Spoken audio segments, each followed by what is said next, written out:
The following is a conversation with Ronda Mariani of Circle Loft Racing Pigeons. Ronda is a second generation pigeon fancier and goes into some of her history in the sport, learning from her dad, and is also running for the Northeast AU Zone Director. She goes into what she sees can help the future of the sport, and we have a great conversation covering all different topics of racing pigeons. I really appreciate Ronda's time, and I think you're really going to enjoy this episode. Thank you.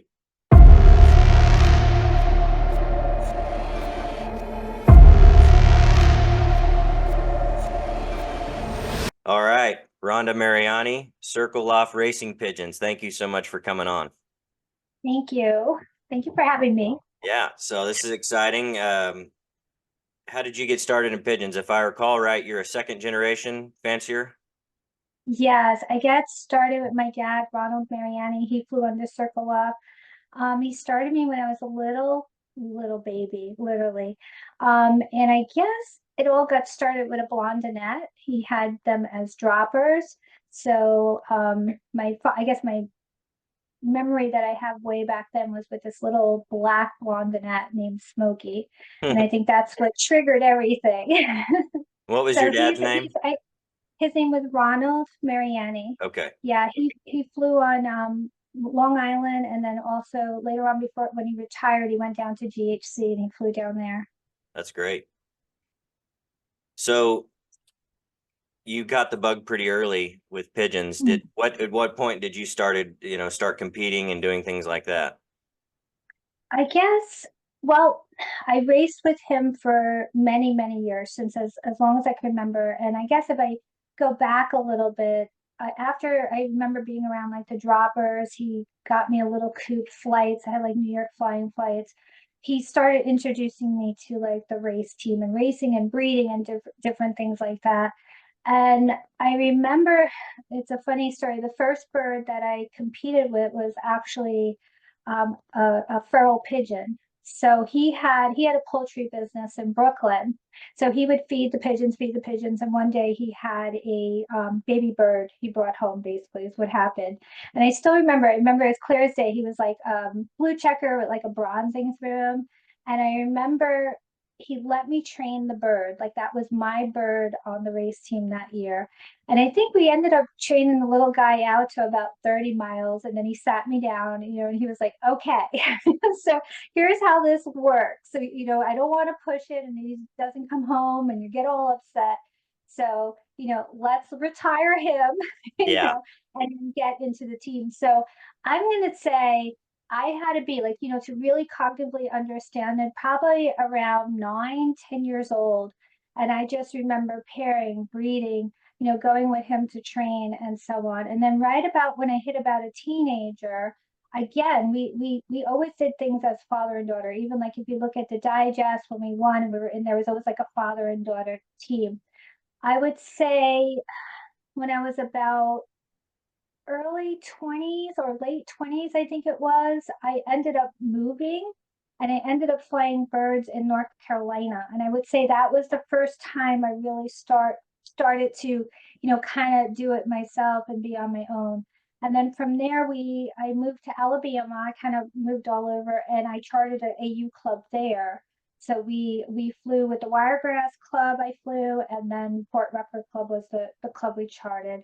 And then, of course, eventually I ended up in Tampa Bay area, and I flew with FSI Club down there, Tampa Bay Combine.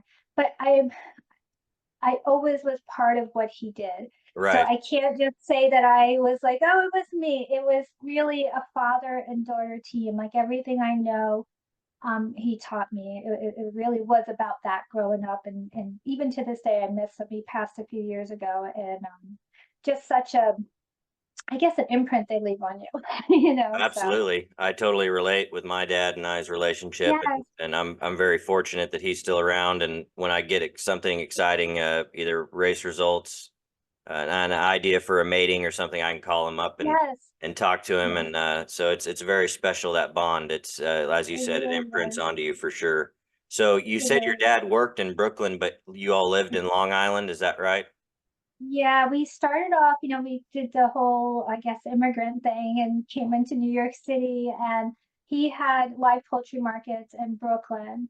And we were out, I guess, like Queens, Nassau County border, and then eventually we moved out to Suffolk County in Long Island. So we flew both the Mid Island Club, which was in Nassau County. It's not even around anymore. It goes way, way back. And then when we left to, well, I guess I went to Florida first, and then he followed.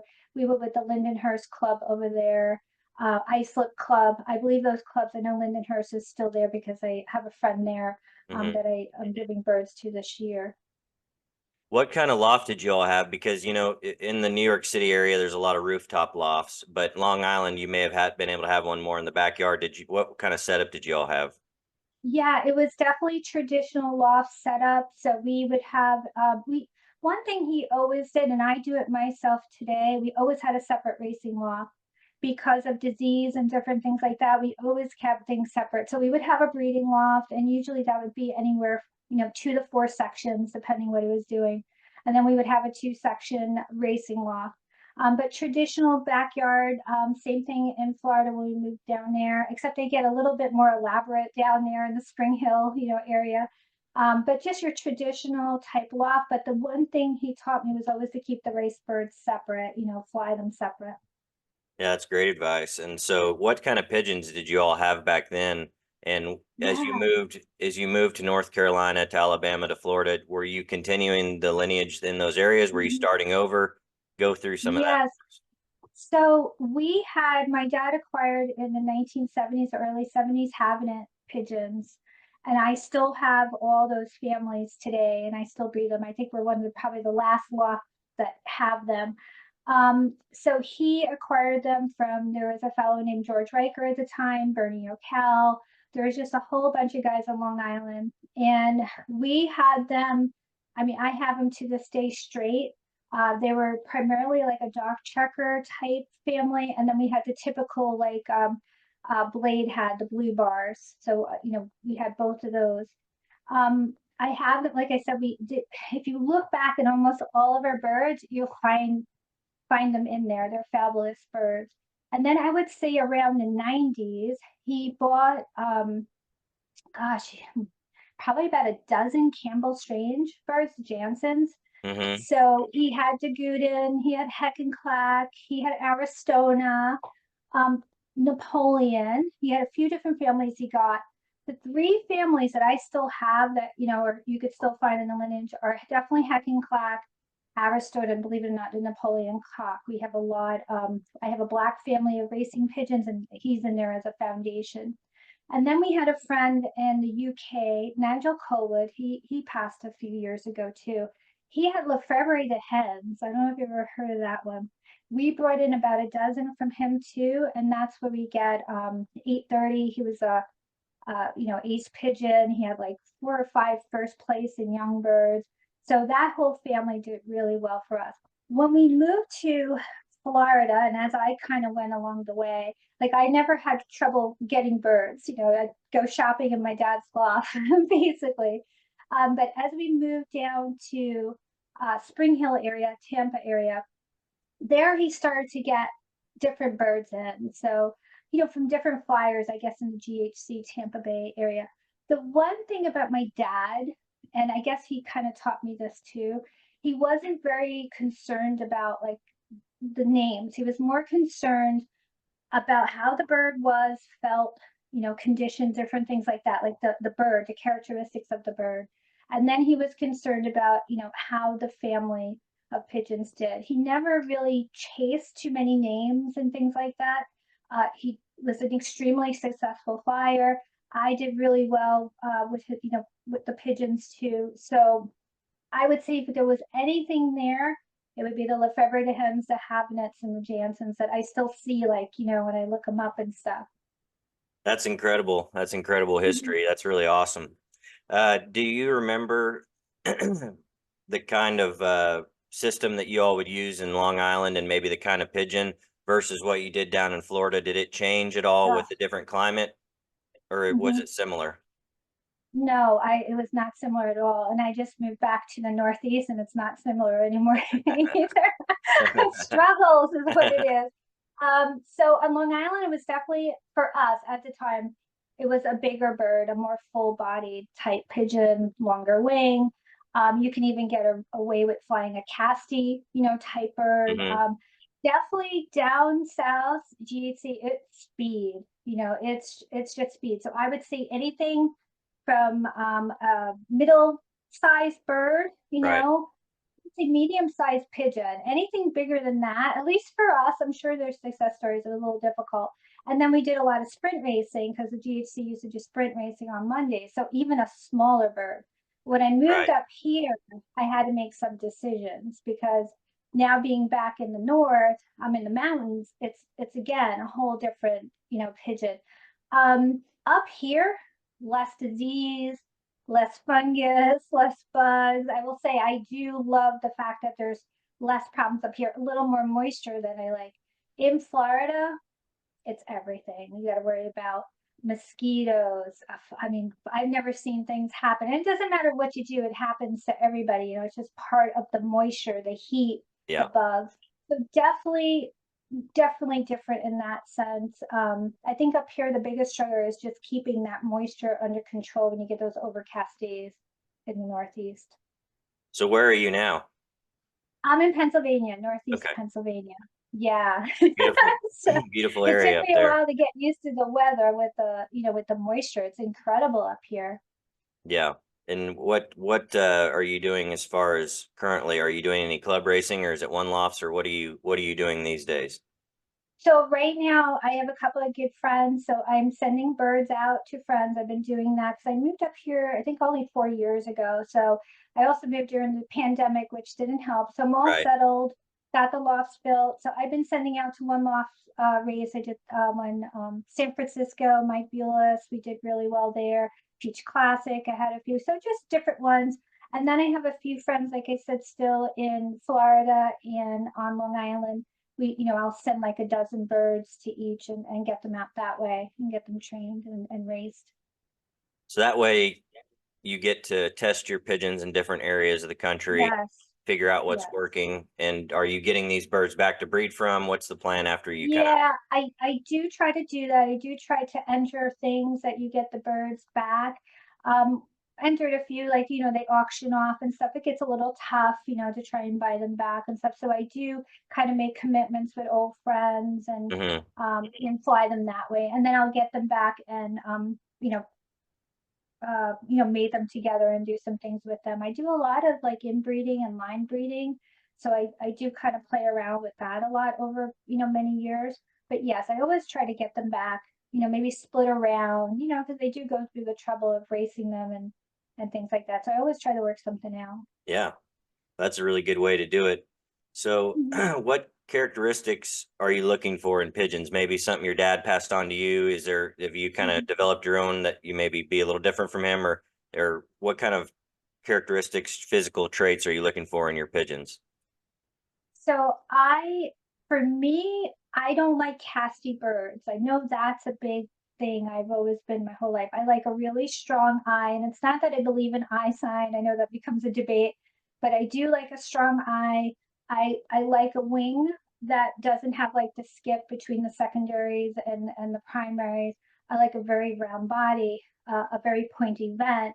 Um, Definitely something that when you pick it up, it feels, you could feel the energy in the bird. I like when they stand in the loft and they're kind of shaking a little bit and stuff like that. So definitely a more rounded type pigeon. But you don't want all that muscle up front. You need to have some, balance to it.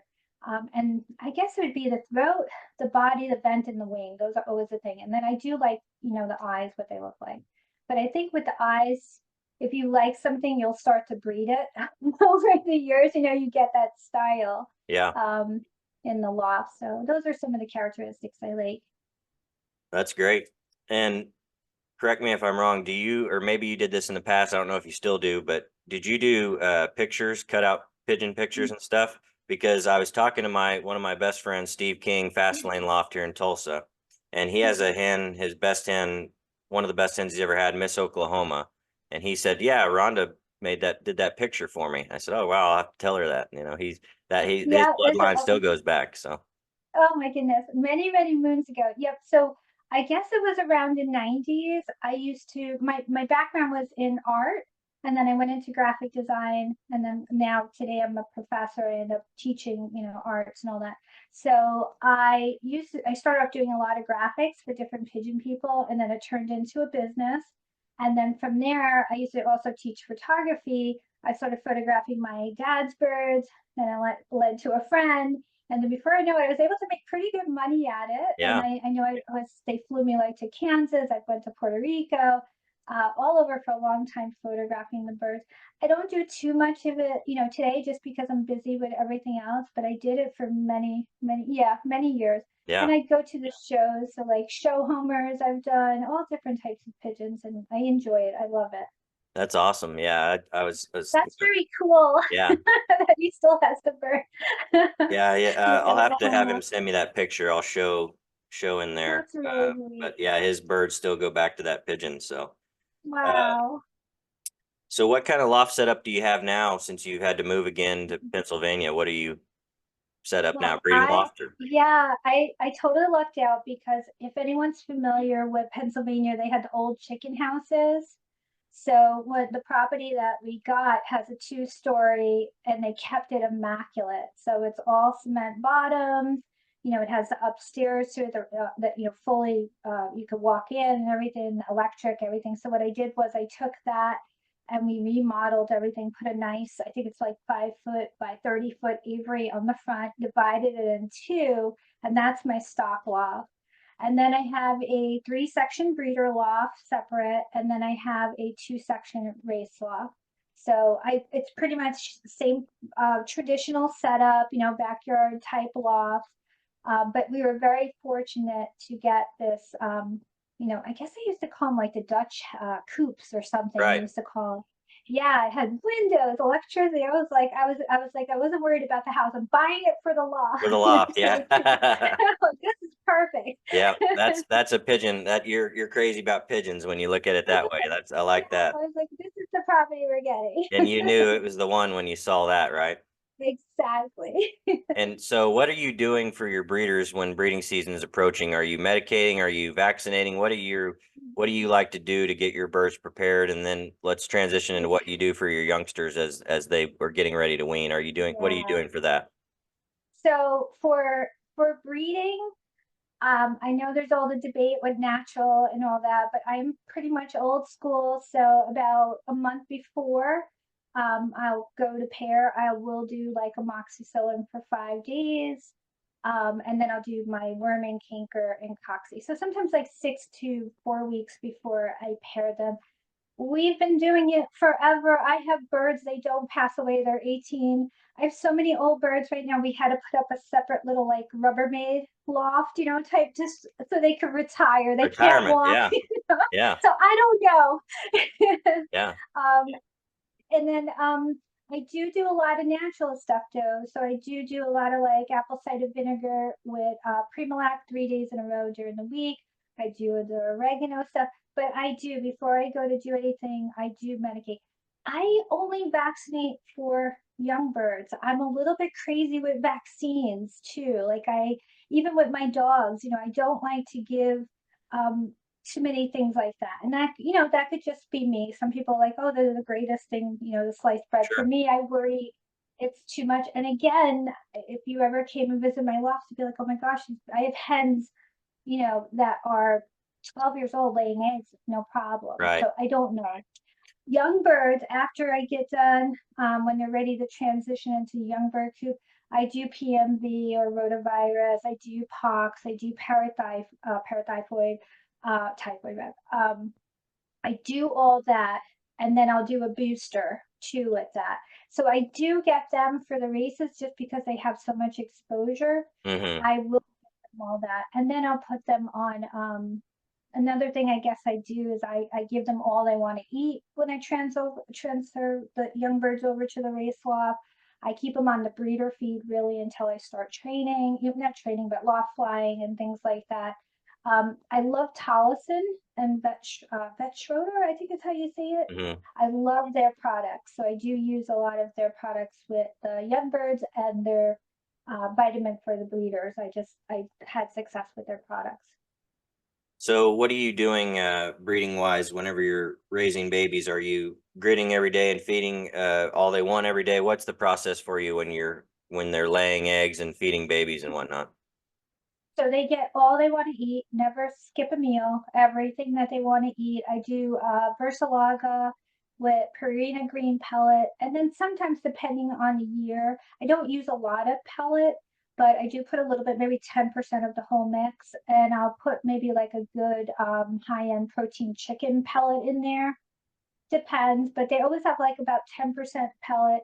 I do grit like crazy. I do use like the briars, the Versalager. I use a lot of spirulina, a lot of charcoal. So I do give them a ton of minerals.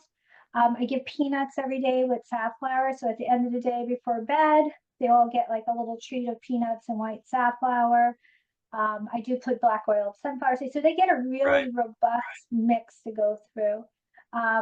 And that's pretty much, and that'll carry them once I, kind of wean them over. But I don't, I use pine needles. I'm from that old school that they prevent bugs. I don't know if they do, but I'm the same I'll way. use I things use like pine that. needles as well. Yes, Yeah. I swear by them. Hmm. Yeah, they're I great. had Great one nesting time, material. yeah, and one time I used straw many, many years ago, and the straw actually punctured the egg.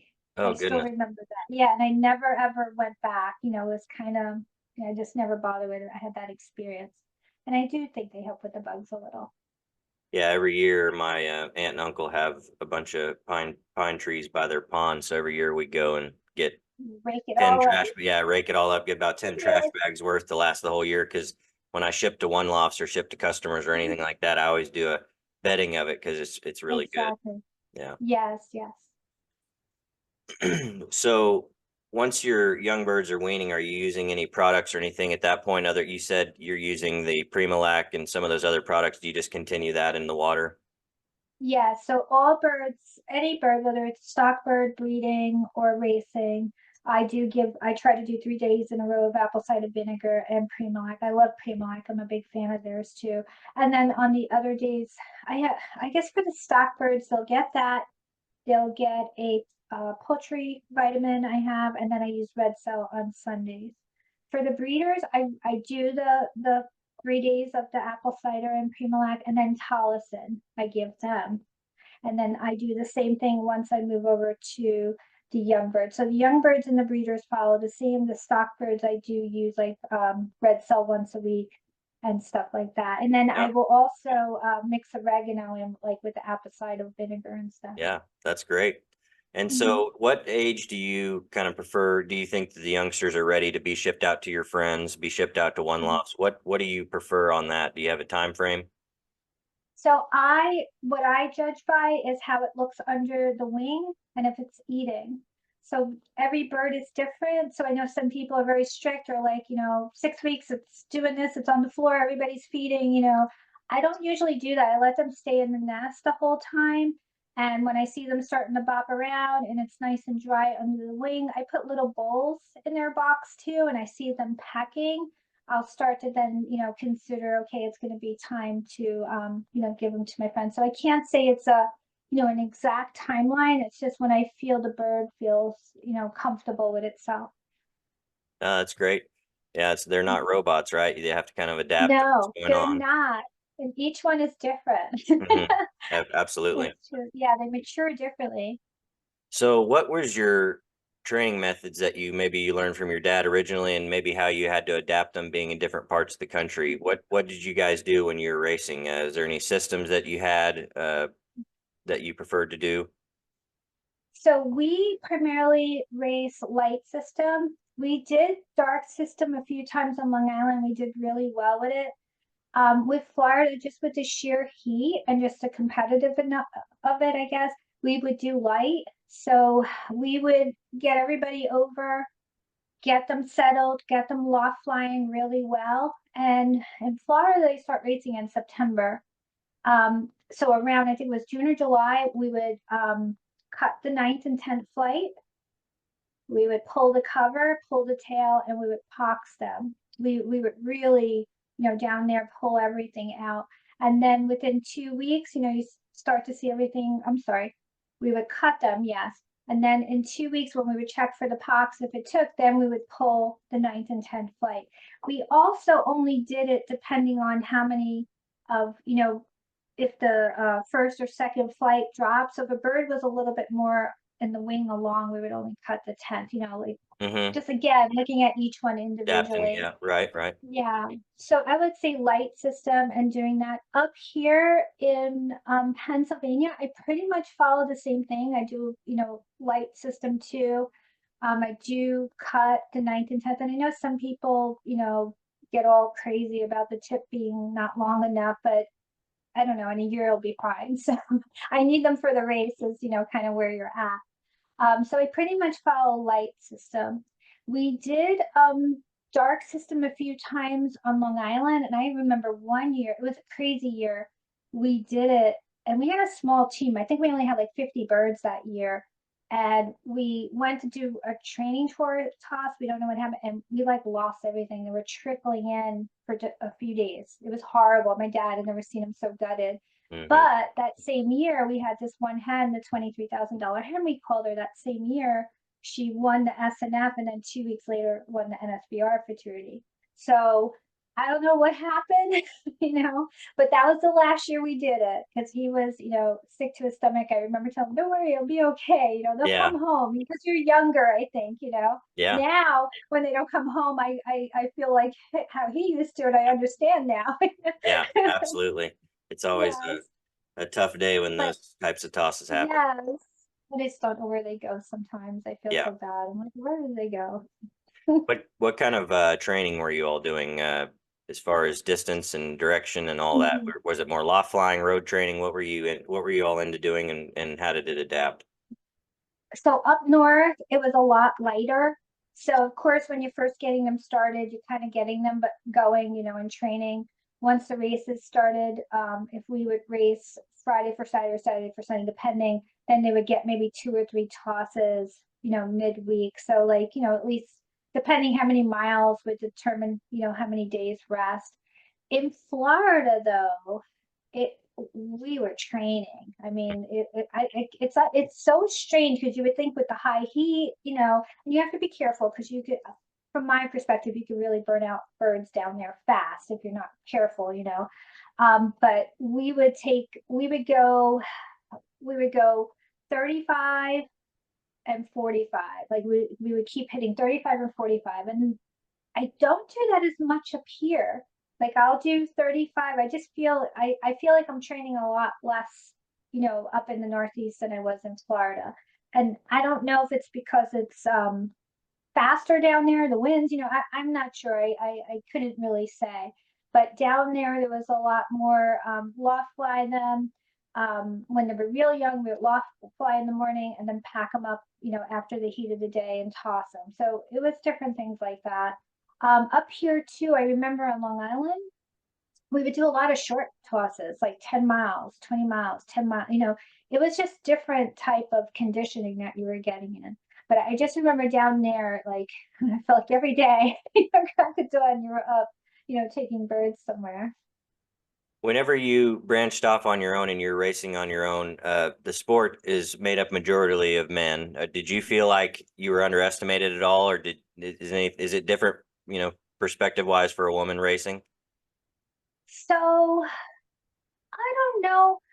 I don't think it's different.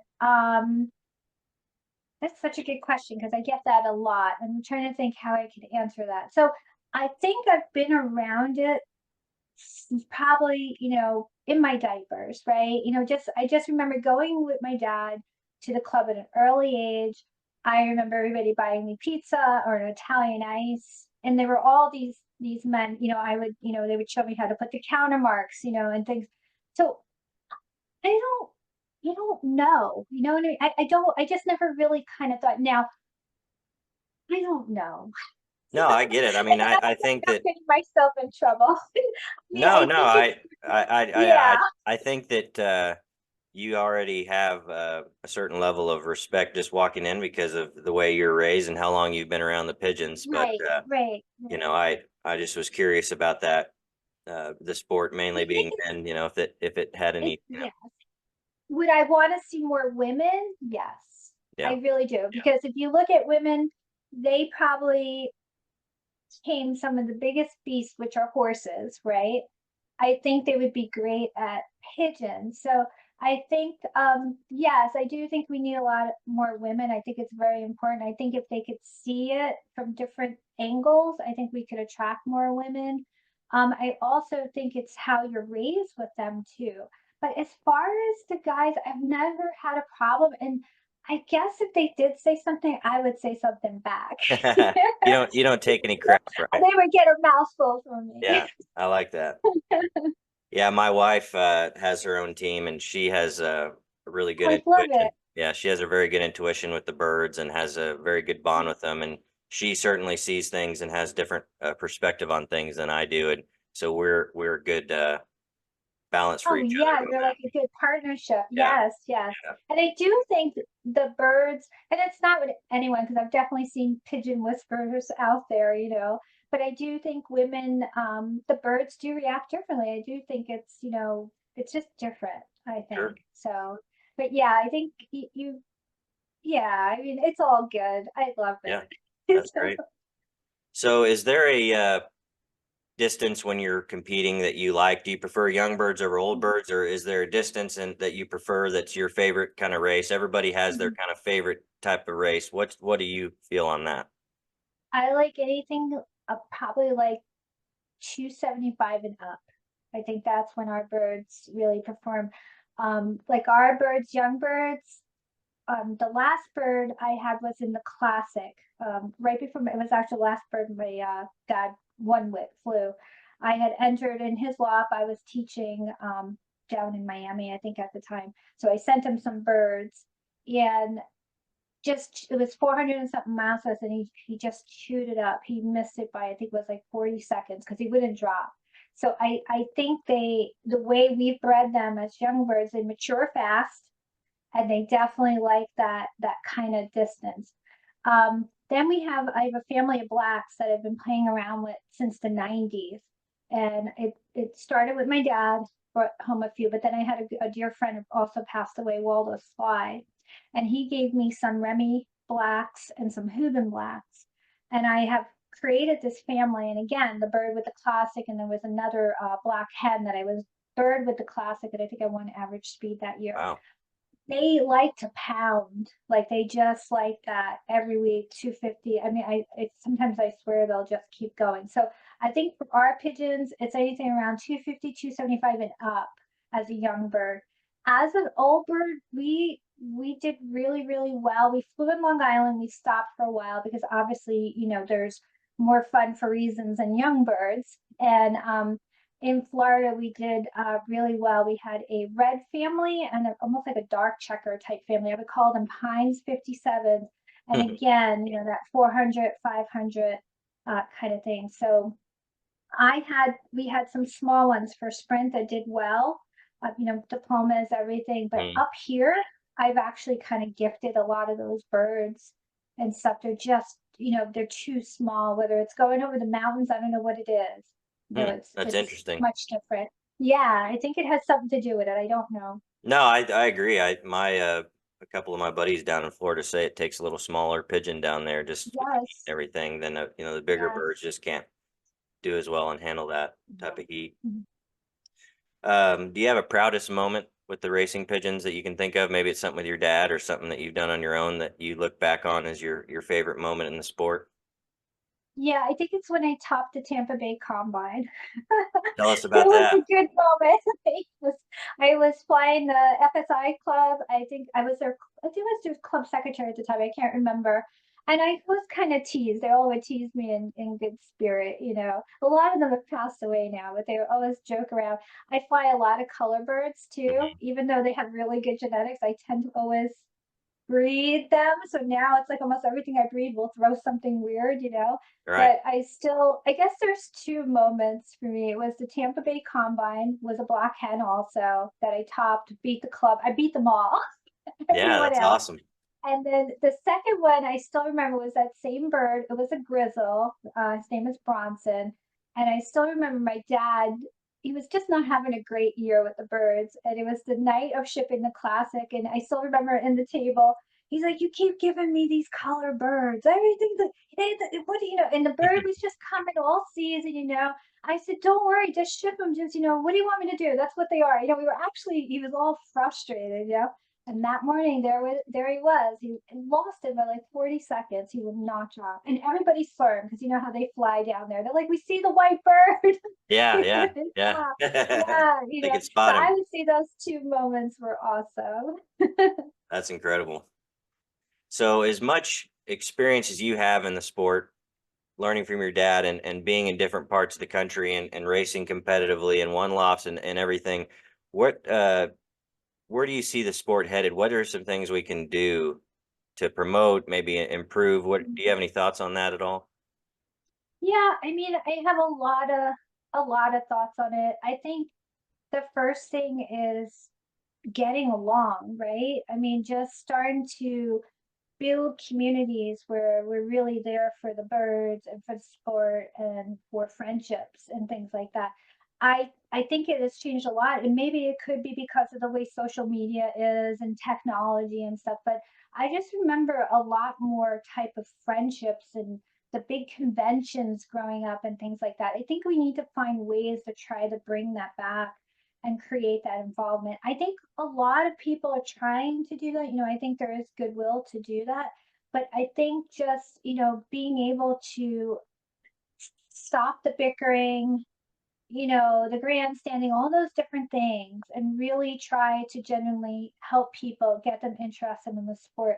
I also think that we stay very siloed, right? We have a typical type of individual that's in the sport. Those are the ones we kind of, you know, uh, build those relationships with. I think we have to start looking at other areas. So where technology might have created different things that are maybe not so positive, I think it also opens up areas that we can target, you know, more people and get them involved.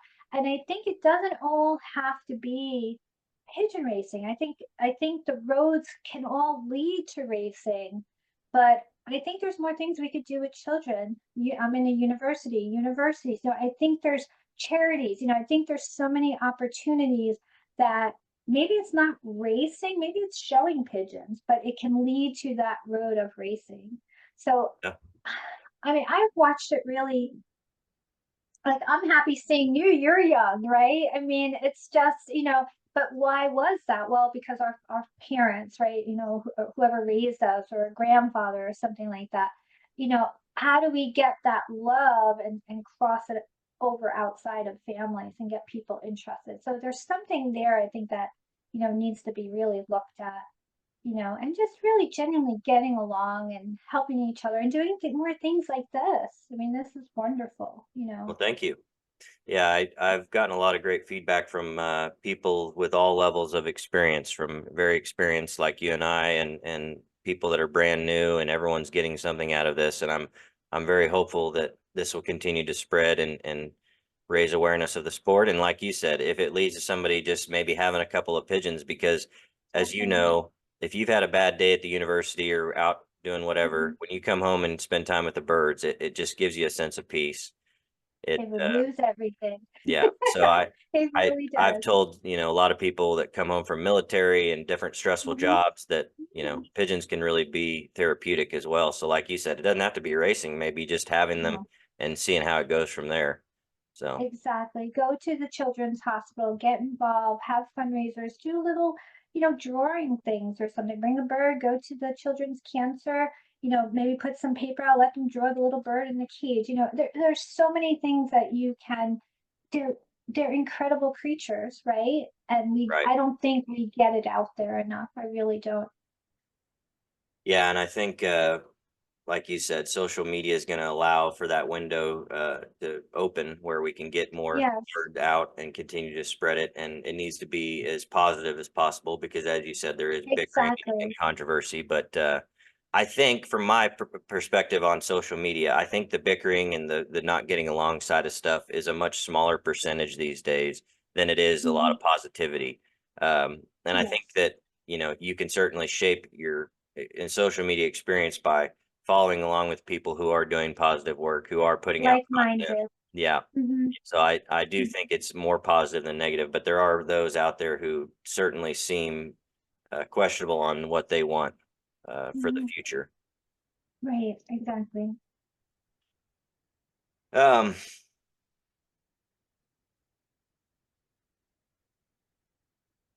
is there anything that you think that we can do to bring coast to coast everybody together with social media and things like that that can be improved on other than just Facebook? Because to me, Facebook, YouTube kind of brings awareness, but is there something we can do to raise more awareness from coast to coast with the internet? Do you think? Is there any other ideas you have with that? Well, I know there's one that I was talking a little bit about. I do think planting seeds are so important in life, right? I think how can we plant these seeds? Because there's adults and there's different things that you can do with adults, maybe have the conventions, maybe do stuff like that. But I would love to see and build something where we use the internet and we could create virtual pigeon racing for children and create almost like a mascot, a community, a learning, like an educational. So again, yes, there's the racing component about it, but what can we make, educational that parents after school can give them an app on the phone or the iPad, whatever they're using, that they can go in there, children, and start to learn about pigeons, right? What is that like? Maybe then we can have them compete live, right? Almost like a game throughout the country or even throughout the world and create different tiers, create awards, just something that you can plant that seed with children. I always feel that if you can plant a seed, it might not grow, right? Think about all the different seeds in the world. They might not grow right now. Some grow right away, some take so many years, all kinds of things. If you could plant that seed, well, maybe at 15, maybe at 30, who knows? That's there. Or maybe it takes off right away and they grow up like we did with the birds. But I do think there needs to be something online that is for different age groups, especially, children and teenagers that are interested in these devices. They engage with these devices constantly that we can put out that's educational. I mean, think about all the different types of pigeons alone that, throughout the world, the wartime, the carrier pigeons, the passenger pigeons, and the pink pigeons, right? There's just so much about it. Why are we not, creating something online in a virtual environment that children from all over anywhere, you could start the US and grow it, and that can even compete, have their own little loft, build a little loft out, let them create it, have their little birds. So I always envision, maybe it's because I'm a teacher, I don't know, but I always think it's so important to plant seeds and make the opportunities just look endless, just really genuine and quality. So I think that's an area that we don't look at.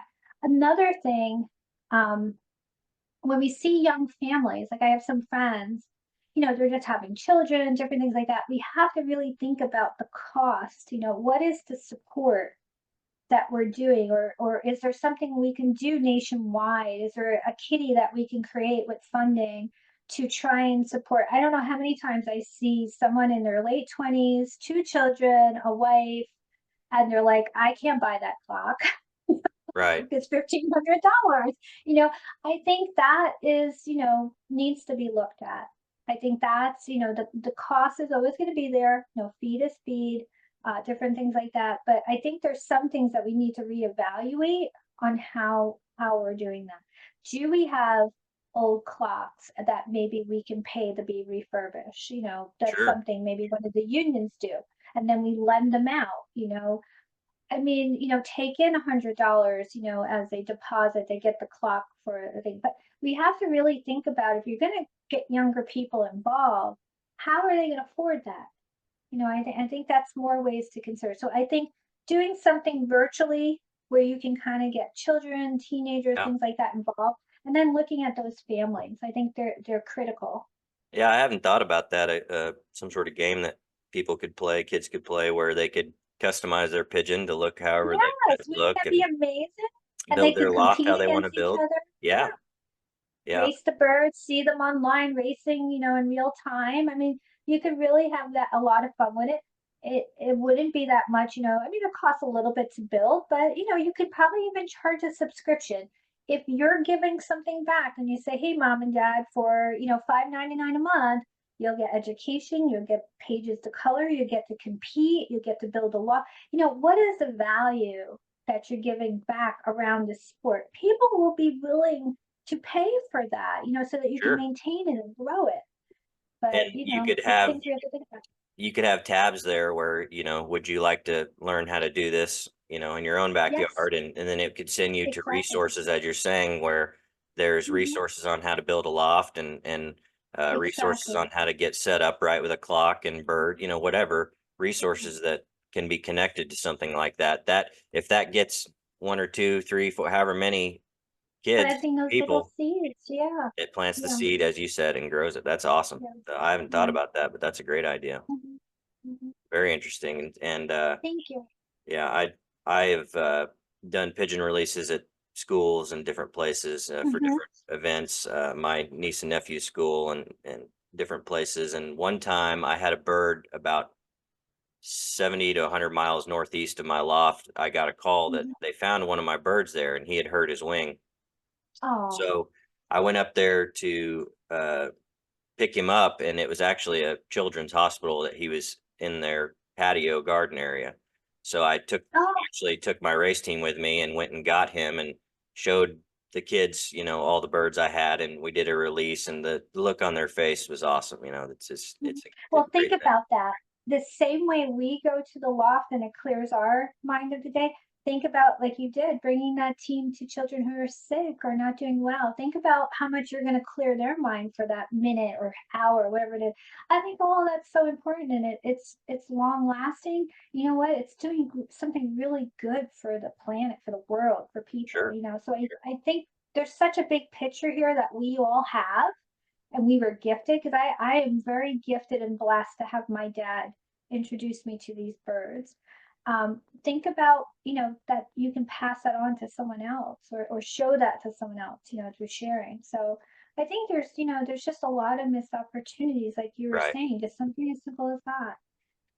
Yeah, and maybe there could be some sort of community auction where the proceeds go to a fund that kind of helps new flyers get started, something along those lines. There needs, like you said, there needs Yes. to be some way to help these guys and girls get started Hmm. to Hmm. get what they need to get going, because it is expensive, and it's a lot of people can be overwhelmed because, as you know, they'll Yes. go to a club to learn, and then these guys will give them 20 pigeons here, 10 pigeons here, and then all of a sudden they've got Yeah. too many birds. They're not healthy, and they're overwhelmed. You So get some discouraged. resources, Yeah. yeah, resources to Hmm. get started would be really Hmm. good. Yeah. Yeah, almost like a how-to type thing, and maybe you download some PDFs, what to look like, what to look for in a pigeon in quality. How many should you have per square foot? How much should they eat? There's some of the most basic questions that you'll have, and it's hard to find those answers, or you find them on a chat somewhere where people are banting back and forth, and nobody wants to, well, which one is it? Right. It's tricky. Don't medicate, do medicate. I don't know. You know, I always say, I know I used Agriculture USDA. Send your droppings in once in a while. It's only a few dollars. I do that. I still medicate, but I still do that because I want to know what's going on in my loft. Even simple things like that. I love when you see the post, oh, my bird has a, one eye cold or something like that, or does this drop it? And then all of a sudden it's just everything from kindness to rudeness to every antibiotic. You're just like, oh no, there needs to be a place where they can feel confident and say, look, I don't know what's going on, and not feel bad about that, or that they're going to be like, ha ha. I think you need that safe place where families can come, be affordable, and get good knowledge, get good support. I think it's so important. Yeah, that's great. I think that you have the right ideas and an awesome message, and I think Thank you. yeah, that's some great stuff that even has me thinking. So I appreciate your thoughts Well, on we'll have to chat that. further. Maybe it's a Yeah, project we work on. yeah, for sure. Is there anything that I haven't covered that you want to add or that I missed? I don't think so. I think that, I think we covered everything. Um, I don't know. It's a wonderful a sport. Um, I know, I guess, can I mention, I guess I am running for the AU zone director in the Northeast, right? I Yeah. don't know if it's okay to say that. Yeah. I want you to say Um, that. Yeah. Yes, and I'm hoping, that I have people are, more than welcome to reach out to me, call me, send me a message through Facebook, and I would love to get to meet with the different clubs in my area and speak to you and, understand strengths, weaknesses, what you need, different things like that, and try to, gain your trust, and vote, I guess essentially is what it comes down to too. Because I think, we're at a pivotal point where we can make a positive change, and we have all this technology now, which is incredible. So, yeah. Well, I think your history and knowledge and your perspective on the sport is something that is needed, especially in the AU. And I think that people can reach out to you and continue to learn. And I think clearly you have a great mindset for what's going on in the sport and how it needs to continue and Thank progress. you. And so I hope people do vote for you. And so the Northeast AU Zone Director, is that right? Yes, it's Northeast. Yep, Northeast area over here. All right. Well, I can't thank you enough for coming on. And where can people find you? Facebook, website, anything like that? Yeah, you can find me on Facebook under Rhonda Circle Loft Pigeons. I'll be there. You can also find me in the directories of IF and AU. I'm a member of both organizations, and definitely, reach out, say hello. Especially if you're up here in the Northeast, I just would love to know what's going on and what we could do to, really make things fun and build community. I think that's what's really important. So. And I appreciate you so much doing this too. This was a lot of fun. Well, thank you Thank for coming you. on. I really appreciate Yes, it. And I enjoyed hearing your story and about you and your dad. And I relate to that for thank sure. you. And all your experience and knowledge, I think the audience is going to really enjoy it and learn from it. And you have a very Thank unique you. perspective on the future. I think that'll get people thinking. So I can't thank you enough for coming on. And we'll have to have you back on and get us an update here in the future on how things are going for Definitely. you. And good luck to you with the upcoming young birds and one lofts and everything else with the You birds. too, Jeff. You too, to you and your wife, definitely. Thank you. Well, Ronda Mariani, Circle Loft Racing Pigeons, thank you again for coming on, and we'll talk again soon. I really appreciate it. Thank you.